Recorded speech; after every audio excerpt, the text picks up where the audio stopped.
जिजाऊ रथयात्रेचे वडकी येथे जंगी स्वागत।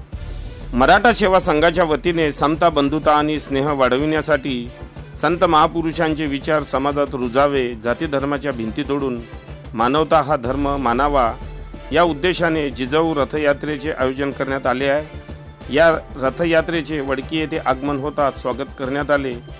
यावेळी वणी विधानसभेचे आमदार संजय देरकर, वडकी येथील संभाजी ब्रिगेडचे शाहरुख शेख, ग्रामपंचायत उपसरपंच शैलेश बेलेकर, सामाजिक कार्यकर्ता रसूलबाई शेख, ठाणेदार सुखदेव बोरखडे, अरविंद फुटाणे, बाळाभाऊ खैरकार, बाबारावजी महाजन, अय्यूब पठाण, सलमान पठाण, मनोज क्षीरसागर उपस्थित होते। ही यात्रा प्रेमाचा आणि एकीचा संदेश देत महाराष्ट्रभर भ्रमण करीत आहे। भोसलेगडी, वेरूळ ते लाल महाल, पुणे येथून बहुजन समाजाला जोडण्याच्या उद्देशाने ही रथयात्रा आज गुरुवार दिनांक 10 एप्रिल रोजी 12 वाजता तालुक्यातील वडकी येथे पोहोचली। या ठिकाणी बहुजन समाजातील व सामाजिक संघटनेच्या पदाधिकाऱ्यांनी जिजाऊ रथयात्रेचे स्वागत केले।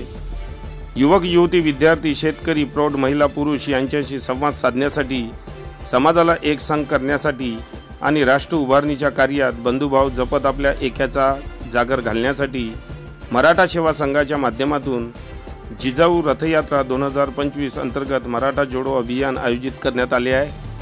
मोठ्या वाहनांचा रथ व गाड्यांचा ताफा असे रथयात्रेचे स्वरूप आहे।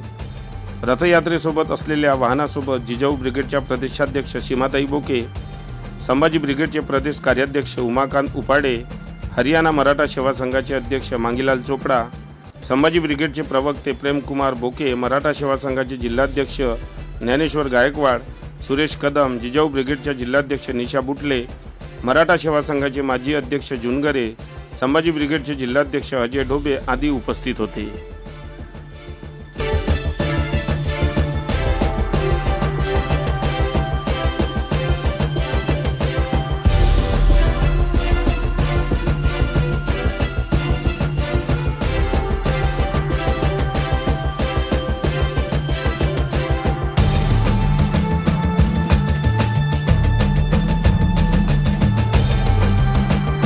बातम्यांशी अपडेट राहण्याकरिता आजच आमच्या चॅनलला सबस्क्राइब करा आणि बेल आयकॉनवर क्लिक करा।